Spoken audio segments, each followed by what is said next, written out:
Dans les lycées de l'arrière-pays, le manque d'enseignants fonctionnaires est une difficulté à laquelle font face les chefs d'établissement. Depuis pratiquement près de 5 ans, nous n'avons jamais reçu les enseignants et beaucoup d'enseignants qui étaient là-bas sont partis. Comme au lycée de Fongotongo dans le département de la Ménois, le recours aux enseignants vacataires est l'alternative choisie pour sauver l'éducation dans la plupart des établissements publics. Pour le moment, dans beaucoup d'établissements, les enseignants vacataires sont majoritaires par rapport aux enseignants fonctionnaires. Mais un problème se pose depuis quelques mois. Le ministre des Enseignements secondaires a instruit de surseoir l'utilisation de cette catégorie de personnel dans le corps enseignant.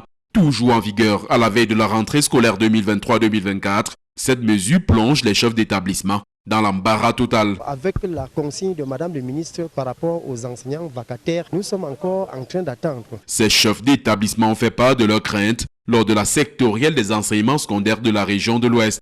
Et en attendant que des solutions leur soient proposées, ils ont reçu des consignes fermes à respecter pour une bonne année scolaire. Démarrer les cours avec efficacité dès le lundi 4 septembre. Programmer immédiatement des cours de rattrapage à la fin de la première séquence. Et il va falloir faire tout cela dans l'esprit du Clean School, c'est-à-dire campus propre. On doit batailler parce qu'il y a le choléra qui sévit. Nous donnons des instructions pour que les campus soient très propres et que les points d'eau soient aménagés. Chaque année scolaire se déroule dans un contexte différent et exige par conséquent des actions et comportements différents.